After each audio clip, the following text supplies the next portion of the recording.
Shall we turn now in our Bibles to the 5th chapter of the Gospel of John? John has just recorded in the 4th chapter the ministry of Jesus in the Galilee when he was at the city of Cana, and the nobleman came to him concerning his son who was sick, and Jesus spoke the word, and some 20 miles distance the Spirit of God did a work and healed the nobleman's son. So after this, that would be after his ministry there in Cana and the healing of the nobleman's son, there was a feast of the Jews, and Jesus went up to Jerusalem. Now there is at Jerusalem by the sheep market a pool, which is called in the Hebrew tongue Bethesda, having 5 porches. And in these there lay a great multitude of impotent folk, blind, halt, withered, waiting for the moving of the water. For an angel went down at a certain season into the pool and troubled the water. And whosoever then first, after the troubling of the water, stepped in, was made whole of whatsoever disease he had. And a certain man was there which had an infirmity 38 years. And when Jesus saw him lying there, and he knew that he had been a long time in this case, he said unto him, "Would you like to be made whole?" And the impotent man answered him, "Sir, I have no man when the water is troubled to put me into the pool. But while I'm trying to get in, another steps down before me." And Jesus said unto him, "Rise, take up your bed and walk." So John is now giving us another little scene in the ministry of Jesus. We remember that the Gospel of John is selected pictures. In the 19th chapter of John, he tells us that Jesus did many other things which are not recorded. But these were recorded, that you might believe that Jesus is the Christ, the Son of the living God, and by believing have life in his name. So John is telling you that he's just selecting certain things out of the life and the ministry of Jesus to demonstrate to you the fact that he was the Messiah, the Son of the living God, that by your believing in him you might have life in his name. When John closed his epistle, he said, there are so many things that could be written about Jesus that I suppose if someone tried to write them all of the libraries in the world could not hold all that could be written about him. Well, surely we are proving that today with the multitudes of books that are being published concerning the Bible and concerning Jesus, and yet we have not nearly exhausted all that could or perhaps should be said. This is another little insight. The pool of Bethesda. Inside it said of the sheep gate. Today it lies inside of what is known as the Lion's Gate. The sheep gate no longer exists in the walls of the city of Jerusalem. But inside the Lion's Gate, in their excavations, they have found the pool of Bethesda with the 5 porches where Jesus ministered to this lame man. There were many people around there, blind, lame, and all. For a tradition had been developed about the pool.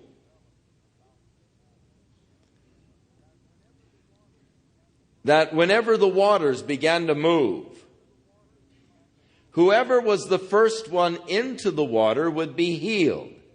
of whatever disease they had. So all of these people who were lame, blind, maimed, or whatever, would lie around this pool just waiting for the water to be troubled. Can you imagine what a pitiful sight that must have been?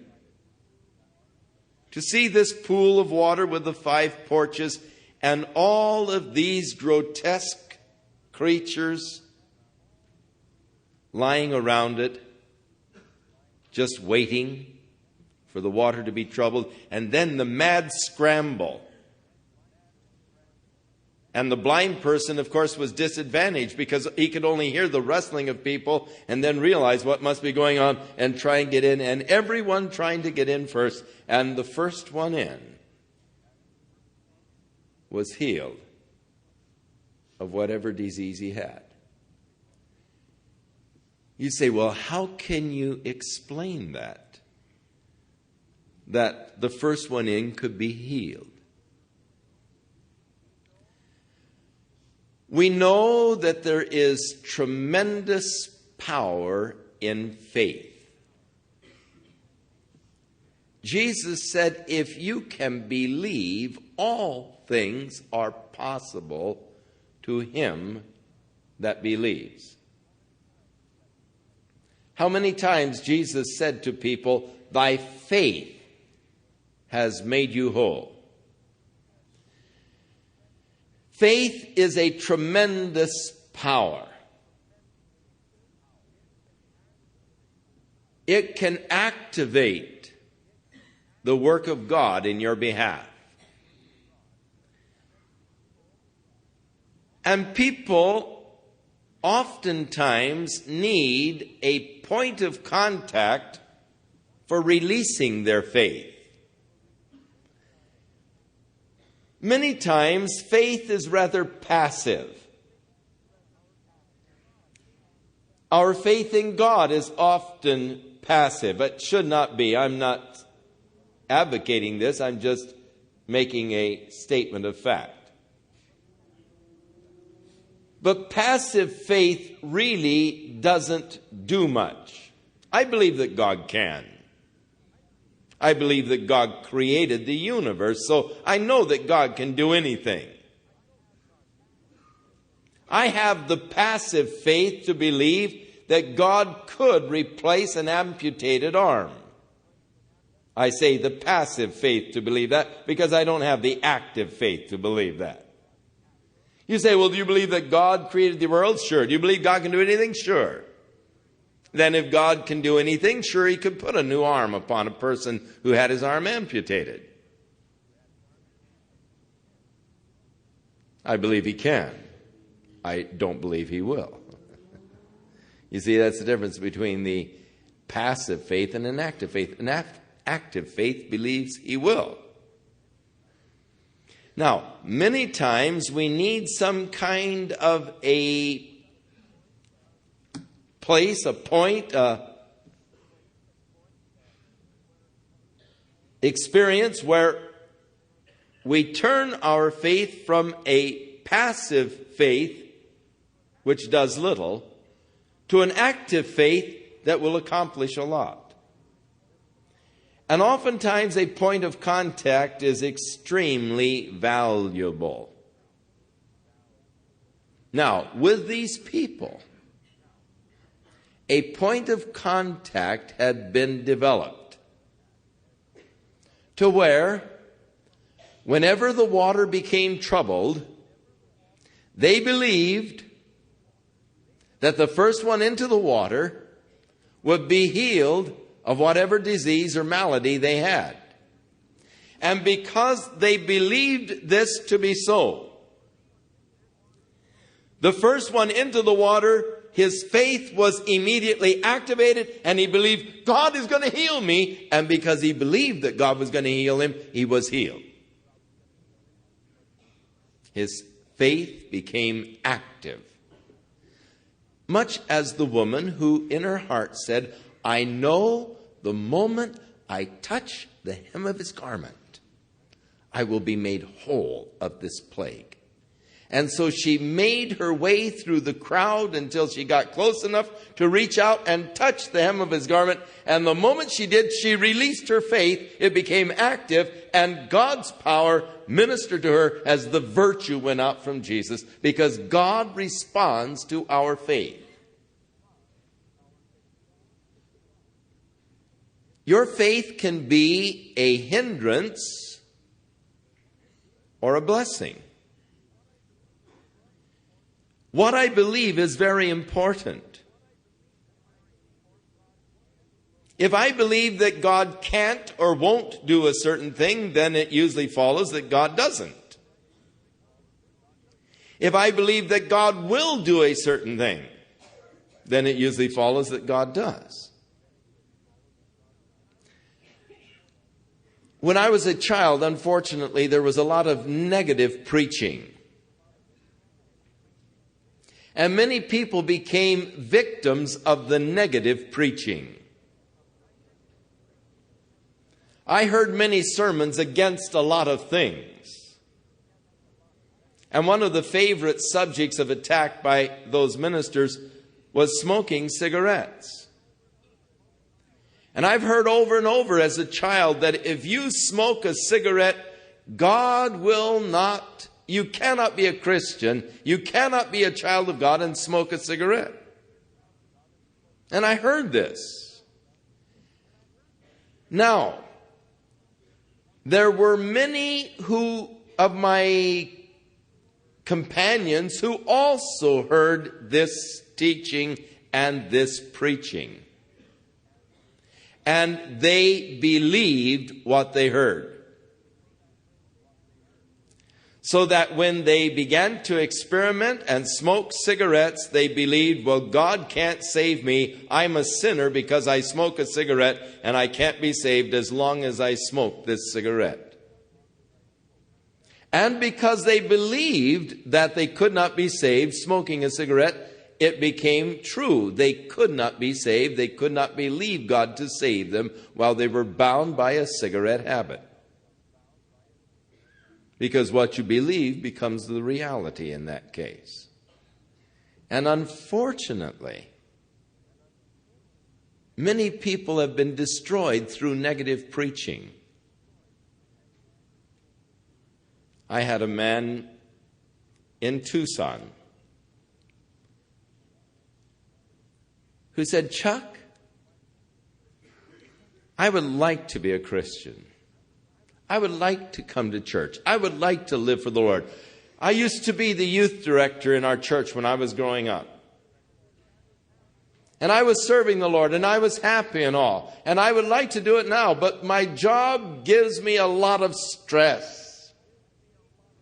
And when I get home in the evening after a stressful day on the job, I love to sit down and just relax and have a can of beer. And so I can't be saved. I said, Eddie, who told you that you can't have a can of beer? I said, that isn't the issue.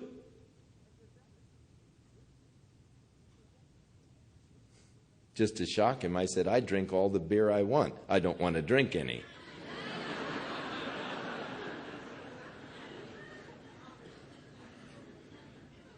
But many people are kept away from God because they have become entangled into habits or into patterns that they can't break. They've tried to break them. They've been told that as long as they're doing that, they can't be a child of God. And so they've tried to quit smoking. But they can't quit smoking. And so they think, oh, God, I wish I could be saved. Oh, I wish I could be a child of God. And they long and desire to be, but they're bound. They can't quit smoking. What they're trying to do is get the cart before the horse. You give your life to Jesus Christ, and He'll take care of those things in your life as the Spirit of God conforms you into the image of Jesus Christ. We so often, in our endeavor to be righteous before God, are trying to work from the outside in, but that is always a difficult, if not impossible, project. The Spirit of God works from the inside out. He brings to pass those changes within me, which have their expression on the outside. So our faith, what I believe to be, becomes a reality in my life. But there is that possibility of activating faith. And oftentimes the point of contact is valuable in doing that. If there are any sick among you, let them call for the elders of the church and let them anoint them with oil in the name of the Lord, and the prayer of faith will save the sick, and the Lord shall raise them up. Now, as the elders come and anoint with oil and lay hands in the name of Jesus and pray for that person, it gives the point of contact to release the faith. I know as soon as the elders get here and anoint me with oil and pray for me in the name of the Lord, I'm going to be healed. Oh, bless God, I can hardly wait for them to come. Oh, praise the Lord, and as the doorbell rings, oh, they're here, bless God, I'm going to be healed now in just a few moments. The moment they lay their hands on me and anoint me with oil in the name of the Lord. And because I believe the promise of God and I believe the word of God, the moment they lay their hands on me in the name of Jesus and pray for me, I'm healed. Why? Because I've now triggered or activated the faith. It is no longer God can heal me, but God is healing me now at this moment. And it is that activating of faith. So, these people sat around the pool, waiting for the waters to be troubled, because it created a point of contact for their releasing their faith for that work that God was wanting to do in their lives. But this man had been lame for 38 years. And he had been lying around here for a long time. But he was so crippled that whenever the waters began to stir, by the time he could get his body into the water, someone else had already gotten there in front of him. And thus he remained in his crippled condition, hoping and waiting that someday he might be the first one in. And as his case was, he didn't have any friend to help him. Those that were just there beside him and holding him, and as soon as the water's troubled, toss him in.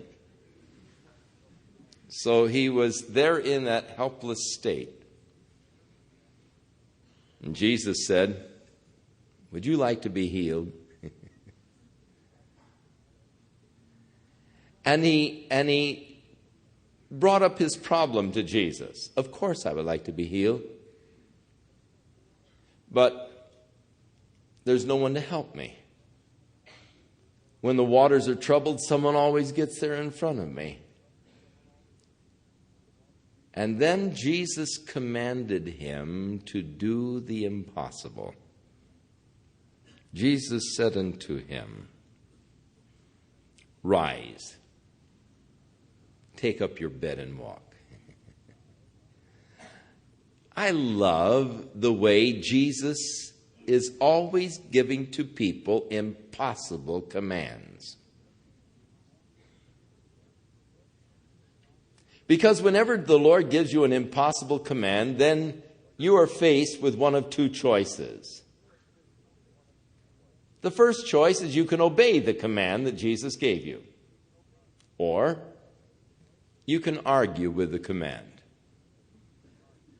Now, this man could have said, "Who are you trying to kid, mister? I told you. I don't have anybody to help me. The waters aren't troubled now. You think that if I could carry my bed away from here, I'd be lying here all this time? I've been 38 years like this, man. There's no way I can stand up." And he could have argued with the command of Jesus and remained impotent. But he made a wise choice. He chose to obey the command of Christ. And we read, "And immediately the man was made whole, and he took up his bed and walked." He chose to obey the command of Christ, though he knew it was an impossible command. Now, many times the Lord gives to us commands that to us seem like impossible commands.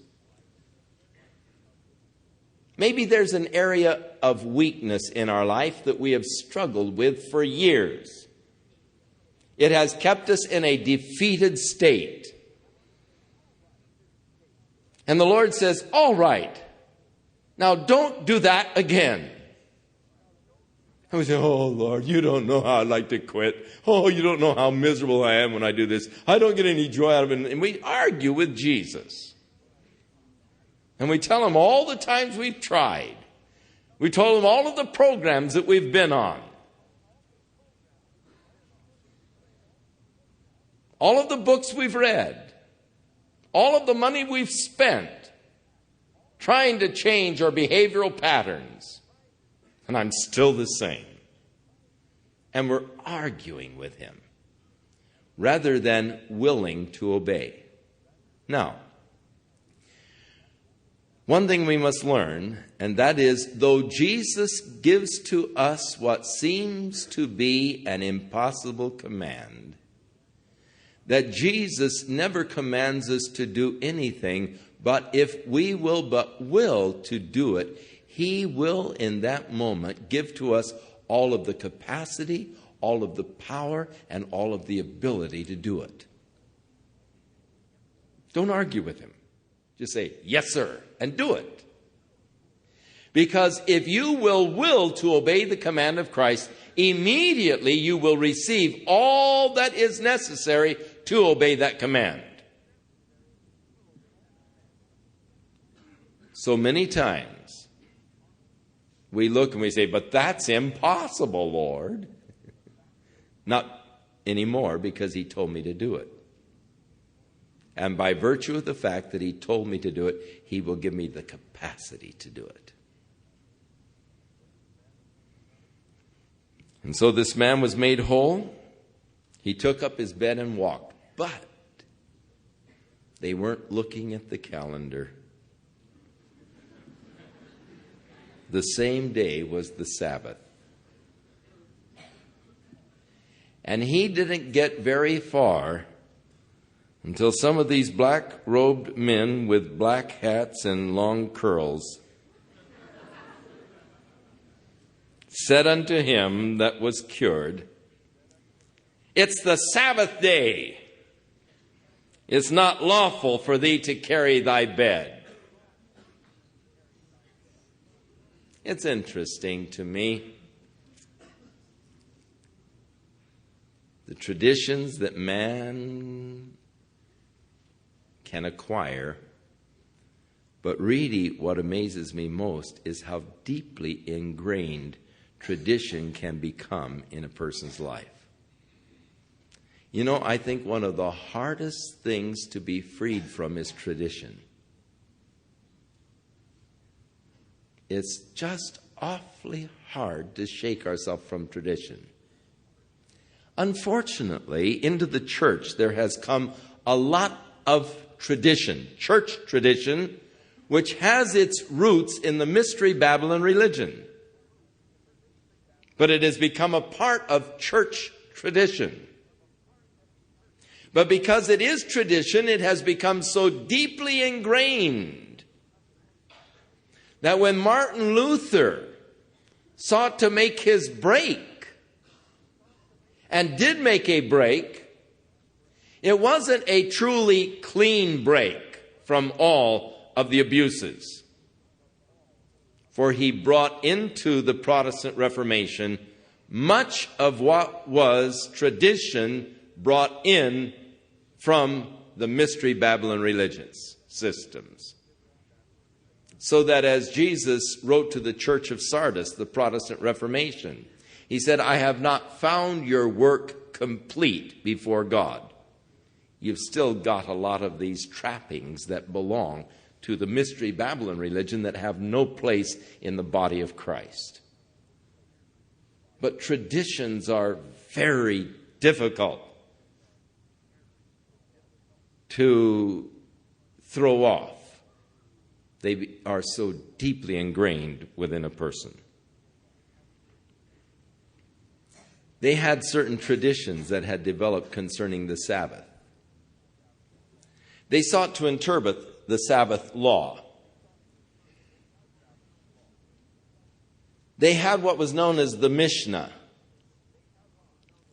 the commentaries on the law of Moses. And in the Mishnah, some 23 chapters were devoted to the interpreting of the law of the Sabbath day. Now, God just said, remember the Sabbath day to keep it holy. 6 days shalt thou labor and do thy work, but the seventh day is a day of rest. So just remember the Sabbath day, keep it holy. Now, they began to try to interpret this particular law, and in 23 chapters of the Mishnah, you find interpretation of the law. What constitutes bearing a burden on the Sabbath day? Now, the other day when we were in Jerusalem on the Sabbath day, our bus was going down the street, and there was this little Jewish boy, looked to be 10 or 12 years old, with his black robe and black hat and long curls. And as the bus went by, he was incensed that the bus should be traveling on the Sabbath day. And he made all kinds of faces at us, finally stuck out his tongue at us because we were daring to ride in a bus on the Sabbath day. Now, it was lawful, I guess, to stick out his tongue, but there were certain areas of the city of Jerusalem that we could not drive the bus. Certain areas that had barricades near the area known as the Mea Sherim. And should we have tried to drive the bus by that area, though it was unlawful to bear any burdens on the Sabbath day, they would have stoned us.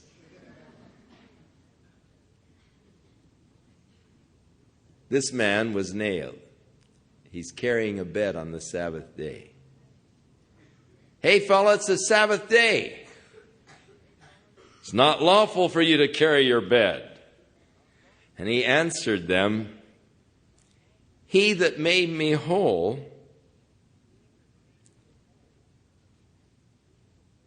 the same said unto me, Take up your bed and walk. Now, they no doubt knew this man. Jerusalem didn't have that many people, but what a man who had been around lame for 38 years became sort of a public figure, and people knew him, recognized him. And so he calls to their attention the fact that he was cured. Surely anybody that can cure me after 38 years of lameness must have some word of authority. And so he told me to take my bed and walk. And they asked him, Who is it who said to you, Take your bed and walk? And he who was healed didn't know who it was, for Jesus had just conveyed himself away because there were a lot of people in that place. So afterward, Jesus found him in the temple, and he said unto him, Behold, thou art made whole. Sin no more, lest a worse thing come upon thee. Now, in this particular case, it would seem that Jesus related the man's illness to some sin in his life. Sin no more, lest a worse thing come upon thee. There can be a relationship between sin and a particular malady. But it would be very wrong to generalize and say that any sickness or malady is directly related to some sin. This is the mistake that Job's comforters made, and it is a mistake that often people make even subconsciously in their mind when a person is quite sick or afflicted. And unfortunately, there are those evangelists today who would sort of foster that false concept. If you just had enough faith, you could be healed. Just get your life straightened up. God wants to heal everybody. And if you're not healed, it's because there's something wrong in your life, something wrong with your faith. And all they are doing is heaping heavy burdens upon the poor sick people that they don't need, making them feel guilty or even worse in their condition. God has a special judgment, I am sure, for such comforters. This man did not know who Jesus was until Jesus found him in the temple. And his condition had a relationship to some sin in his life. And so Jesus just warned him, go your way and sin no more, lest a worse thing come upon you. Jesus taught that when an evil spirit goes forth out of a man, he goes through dry places seeking a house to inhabit. And in finding none, he'll come back to the house from whence he was driven. And if he finds it all swept and garnished, he will go out and get 7 other spirits that they might come and make their abode in that house, so that the last estate of the man is actually worse than his first. We are told in the Scriptures that it would be better for a man to never have known the way of truth than to know it and to walk away from it. If you've had a work of God wrought in your life, you then have a certain responsibility towards God. If you've come to God for some work in your life, then you do have a definite responsibility towards God. I'm not just opening your life to God's work, but opening your life to God Himself. And so the man departed and thanked on Jesus. He told the Jews that it was Jesus who had made him whole. And this was something that the Jews never forgave Jesus for. This is what eventually brought Jesus to the cross. His violation of their traditional interpretation of the Sabbath day. Therefore, did the Jews persecute Jesus and sought to slay him because he had done these things on the Sabbath day. Now, to them, their traditional keeping of the law was more important than the healing of a man. Jesus said to them one time, which of you, if you have an ox or a donkey, if it falls in a ditch on a Sabbath day, won't you lift it out? Now, if you're that concerned with your dumb animals, don't you think God is concerned with a person who is needing help, whether it be the Sabbath day or not? So they sought to persecute Jesus because he had done this on the Sabbath day. But Jesus answered them and said, my Father works today, and I work. Aren't you glad the Father works on the Sabbath day? What if God took off every Sabbath day? Think of what a mess the world would be in. Trying to recover from God taking a rest every Sabbath day. He that keeps Israel neither slumbers nor sleeps. God doesn't take any day off. God is working in the lives of His people all the time. And so Jesus said, look, my Father works, and so I work. Therefore the Jews sought all the more to kill him, because he not only had broken the Sabbath, but he said also that God was his Father, making himself equal with God. Now, there are those today who say, well, Jesus never claimed to be God. That this was something that others built up around him, the aura and all of divinity. These people studying the records today read this or get this understanding as they study the records today. Those people that Jesus talked to knew exactly what he was meaning and what he was saying. They didn't have any mistaken ideas about what he was claiming. Because if he was saying he was the Son of God, they knew that he was making himself equal with God, and they were wanting to kill him for it. Then Jesus said unto them, and he begins to talk to them now, emphasizing what he is saying with these words, verily, verily. And the repetition of the word is for emphasis. It's, all right, now hear this. I mean, it's really calling their attention to what I'm about to say. Verily, verily, I say unto you, the Son can do nothing of himself, but what he sees the Father do. For what things soever he doeth, these also doeth the Son likewise.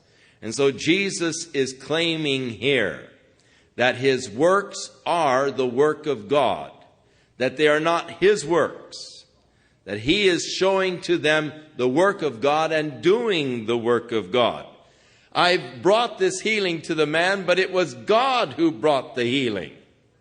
I don't work apart from God. I'm working in total harmony with God. You're finding fault with me for working on the Sabbath day, but this is the work of God that was wrought on the Sabbath day. Can't you see that? But they couldn't, because tradition had blinded their eyes.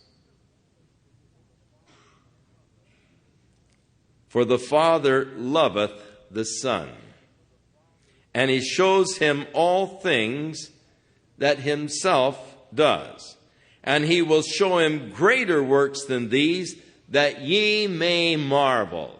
God is going to continue to work and even do greater works, just that you might marvel at what he does. For as the Father raises up the dead and makes them alive, even so the Son will make alive those whom he will.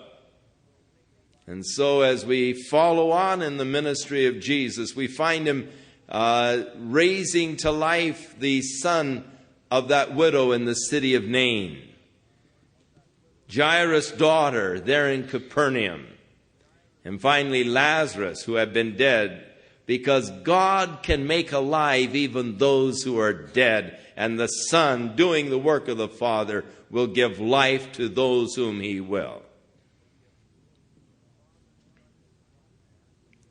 For the Father judges no man, but he has committed all judgment unto the Son. I'm acting in accord to the Father, in harmony with him, doing his works. That all men should honor the Son. And this is what God is desiring, that we should honor the Son. Now, one of the marks of a false cult is the failure to honor the Son. There are three things that Satan is constantly attacking: the Word of God, the divinity of Christ, and the work of the Holy Spirit. He's attacking the Godhead. He attacks God's Word. Hath God said? And he still attacks the Word of God. He attacks the divinity of Jesus Christ, and you find this in every false cult. Try the spirits to see if they be of God, and it's their testimony of Jesus Christ where it really reveals itself. And he attacks the work of the Holy Spirit. So, God has wrought these works through Jesus, that all men should honor the Son even as they honor the Father. And he that honoreth not the Son honoreth not the Father which has sent him. There are so many people that say, well, I believe in God, but I don't see the necessity for Jesus, and I really don't know about Jesus. Jesus is here declaring, look, if you don't honor me, you're not honoring the Father. And so the Jehovah Witnesses and these who fail to really honor Jesus, though they claim to be Jehovah Witnesses, they are not really honoring the Father. Verily, verily, I say unto you, he that hears my words and believes on him that sent me has everlasting life. Believing on the word of Jesus, believing in the Father who sent him. And he shall not come into condemnation, but is passed from death unto life. He that hears my words, that is, hears in the sense of observing, keeping my word, and believing on God, you have eternal life. You will not come into condemnation, but you have passed from death to life. Now, look at how man has interpreted this through the church history, and how many regulations and requirements we put on a man in order to say, you know, your sins are absolved and you're a child of God. If you do this and this and this and this and this, and keep these rules and read these regulations and follow this, you know, and pay your tithes and all this kind of stuff. And we lay all these heavy burdens on men. Where Jesus said, look, if you just hear my words and believe on him who sent me, you have everlasting life. You're not going to come into condemnation. You've passed from death to life. It is Satan's work to condemn the child of God. And he is very adept at it. He never ceases. The angels in the book of Revelation cry out, woe, woe, woe to the inhabitants of the earth, for the accuser of the brethren is cast out, who accuses them before God day and night. The accuser of the brethren, one of the titles of Satan. And how he accuses us. But if you hear the word of Jesus and believe on God, you have everlasting life. You won't come into condemnation, but you've passed from death to life. Verily, verily, I say unto you, the third verily, verily, the hour is coming, and now is, when the dead shall hear the voice of the Son of God, and they that hear shall live. Jesus will soon be going down into hell and preaching to those souls in prison, that he might deliver them from their captivity. The hour is coming, it's upon us almost, where those that are dead are going to hear the voice.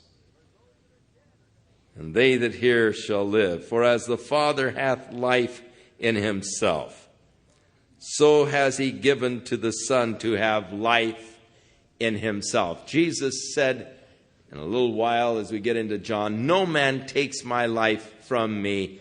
I give my life. I have power to lay it down, and I have power to take it up again. Even as the Son has that self-generating, even as the Father has life within himself, so the Son has that life within himself and power to give life, the authority. And he has given to him the authority to execute judgment also, because he is the Son of Man.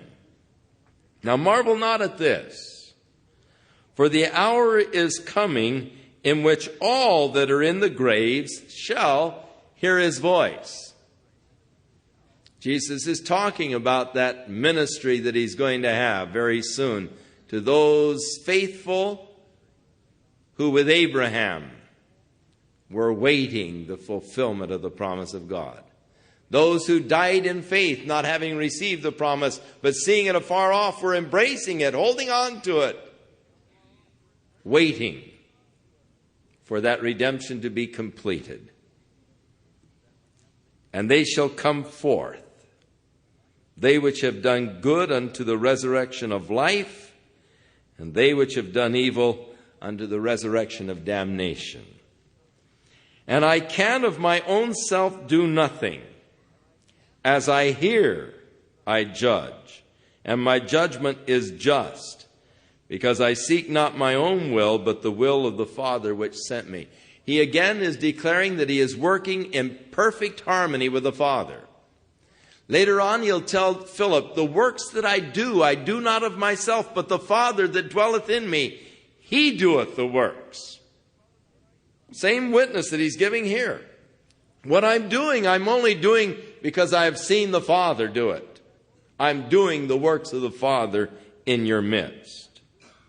And if I bear witness of myself, and now he's going to talk about the witnesses of him, but he said, if I bear witness of myself, the witness is not true. Not that it wouldn't be a true witness, but they would not accept the witness if he would witness of himself. And so there is another that bears witness of me, and I know that the witness which he witnesses of me is true. For you sent unto John, and he bore witness of the truth. But I do not receive testimony from man or the witness of man. But these things I say, that you might be saved. For he was a burning and a shining light, and you were willing for a season to rejoice in his light. So if I would witness of myself, it would not be acceptable. But John bore witness of me. And you went out and you heard him, and you were satisfied to walk in the light that he brought. But he said, I do not even accept the witness of John as the final proof of who I am. But I have a greater witness than that of John.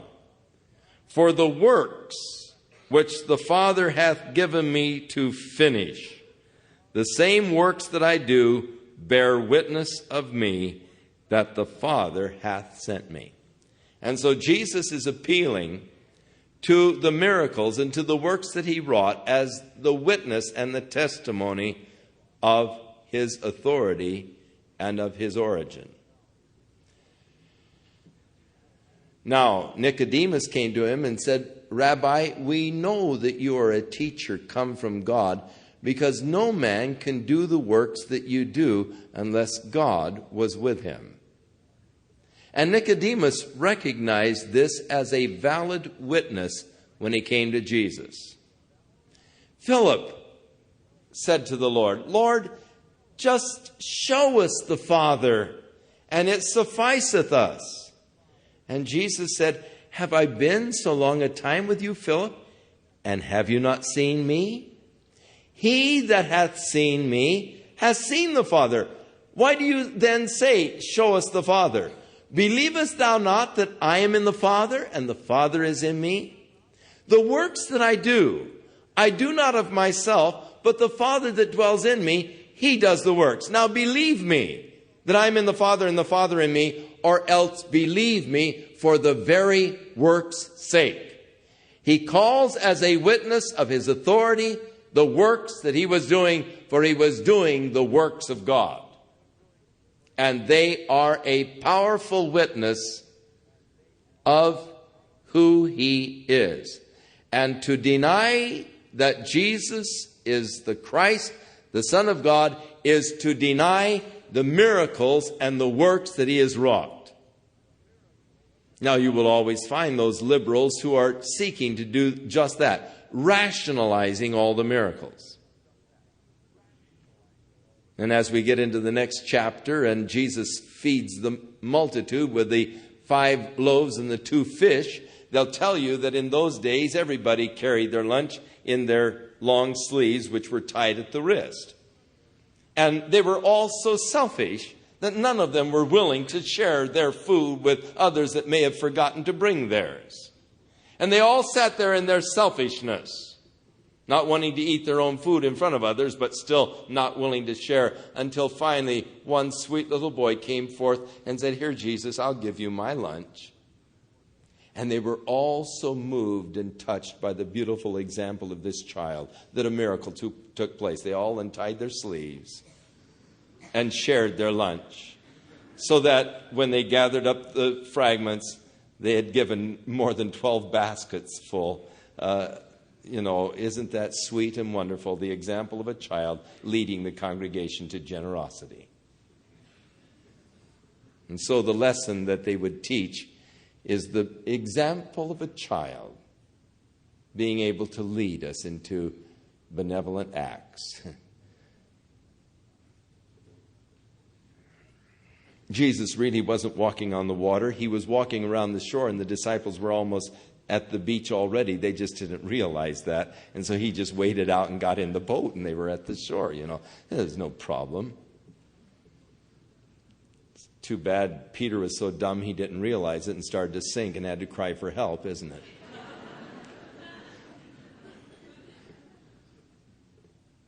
Figures don't lie, but liars sure can figure. So Jesus is declaring, I could testify of myself, but you wouldn't receive that. John testified of me, but I don't ask you to believe that. The works, they are the witness. But even more than the works, and the Father himself which hath sent me hath borne witness of me. The Father is witnessed of me. When Jesus was baptized, God spoke from heaven and said, "This is my beloved Son, in whom I am well pleased." The Father is borne witness of me. But Jesus wasn't referring to that. He was referring to the Old Testament scriptures,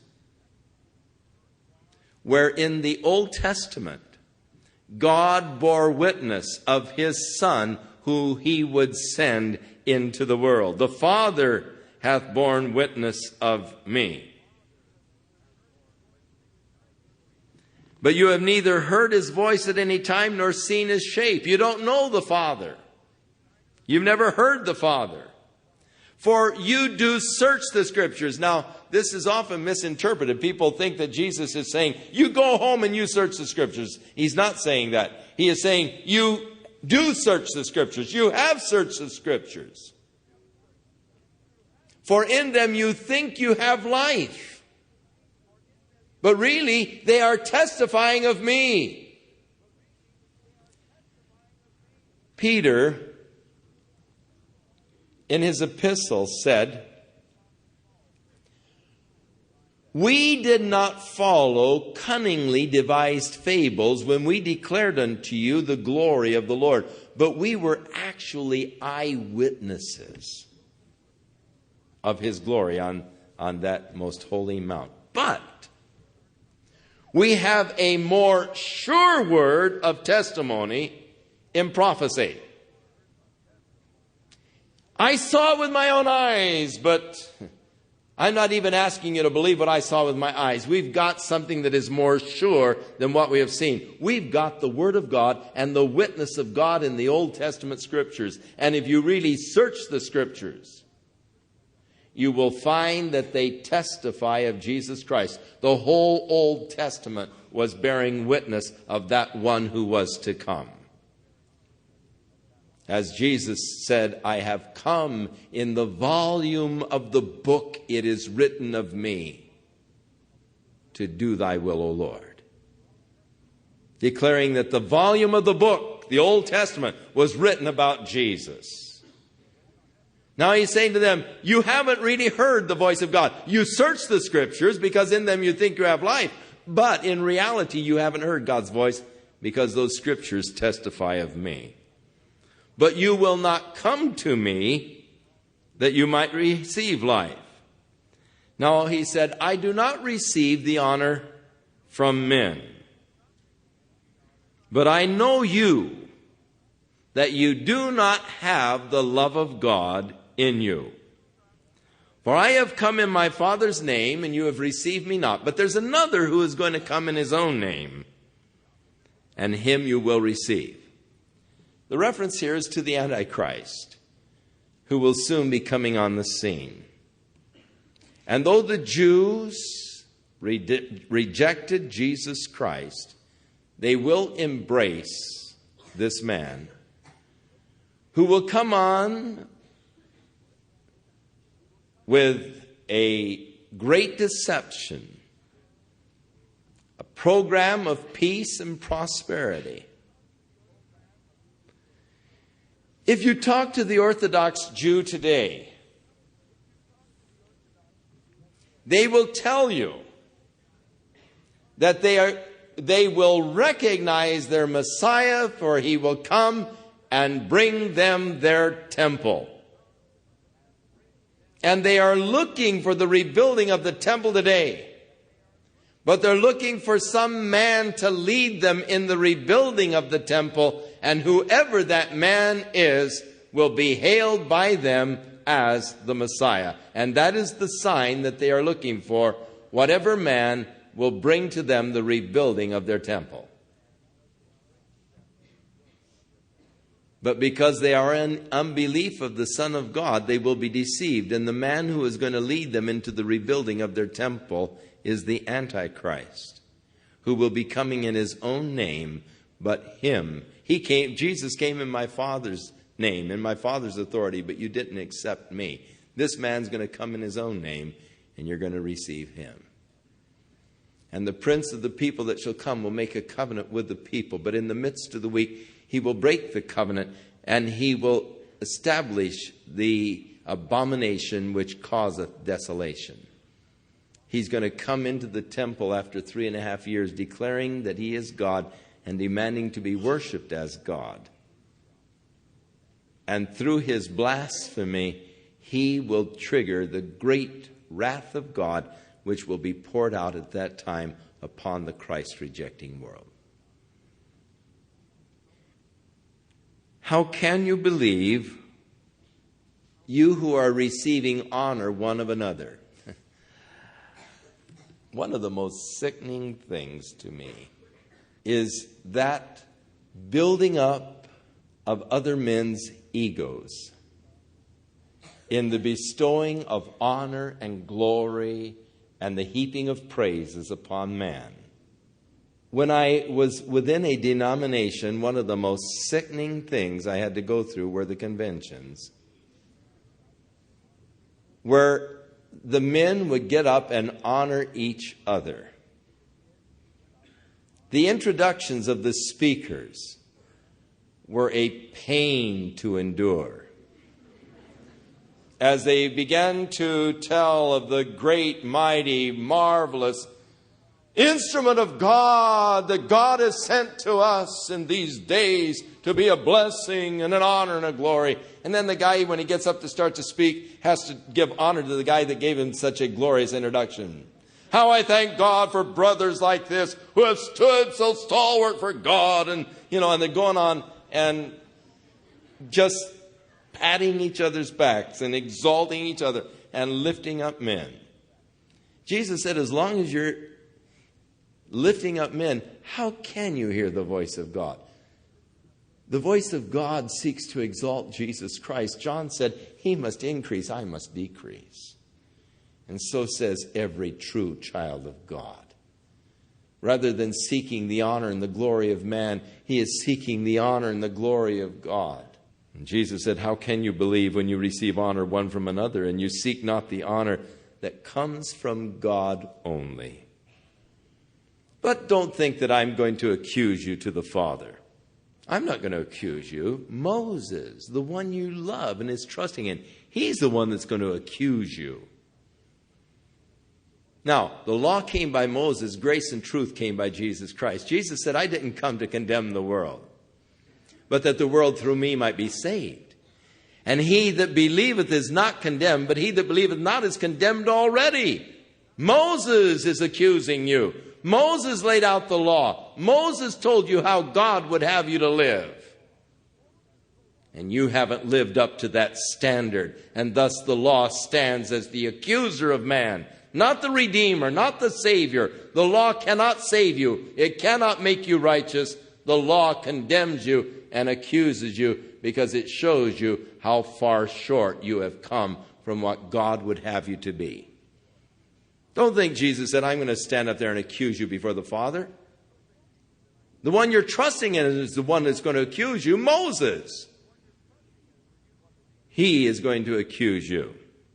For you believed Moses. If you have believed Moses, he said, you would have believed me because he wrote of me. And so go back in the first 5 chapters, you'll find, as Jesus said, you do search the scriptures, in them you think you have life, but they're actually testifying of me. And if you go back and truly understand the first 5 books, you'll find Moses is talking about Jesus all the way through as he deals with the sacrifices and the various types of sacrifices and all. He is talking about Jesus, who is to be the great sin offering that would be offered for the men of the world. But if you don't believe his writings, how are you going to believe my words? Because actually, Moses was declaring my words. Jesus here is claiming the authorship of the books of the Old Testament.